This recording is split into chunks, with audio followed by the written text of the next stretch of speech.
കോട്ടയത്ത് KSTA സംസ്ഥാന സമ്മേളനത്തിന്റെ ഭാഗമായി നടന്ന പരിപാടിയിലെ ചെണ്ടമേളത്തിനിടെ നിരസം പ്രകടിപ്പിച്ച് മുഖ്യമന്ത്രി.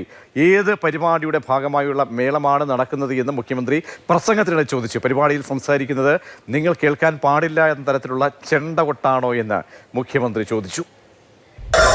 കുട്ടികളുടെ മുന്നിൽ നിങ്ങൾ നിസ്സഹായരായതാണ്. ആ നിസ്സഹായത നിങ്ങളെ സമ്മേളനത്തിന്റെ ഭാഗമായുള്ള മുട്ടാണോ അല്ല വേറെയാണോ?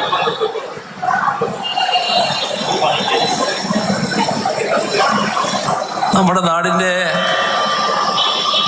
അവസ്ഥയെക്കുറിച്ചാണ് ഞാൻ പറഞ്ഞു വന്നത്. അത് നിങ്ങളെന്തോ ശ്രദ്ധിക്കാൻ പാടില്ല എന്നുള്ള മട്ടില് നിങ്ങളെ കൂട്ടത്തിലുള്ള കുറച്ച് ആൾക്കാർ തന്നെ ചെണ്ടയെടുത്ത് കൊട്ടിക്കൊണ്ടിരിക്കുകയാണ്. ഞാൻ ആദ്യം വിചാരിച്ച് ഏതോ പുറത്തുള്ള വല്ല പ്രകടനക്കാരോ മറ്റു ജാഥക്കാരോ ഏതെങ്കിലും മറ്റു തരത്തിലുള്ള പരിപാടിക്കാരോ ആണ്. നിങ്ങളെ കൂട്ടത്തിൽ തന്നെയുള്ളവരാണ് എന്നാണ് ഇപ്പോൾ അത് മനസ്സിലാക്കുന്നത്. ഇപ്പോൾ അത് നന്നായിട്ട് കാണുന്നുണ്ട്. നല്ലത് തന്നെ.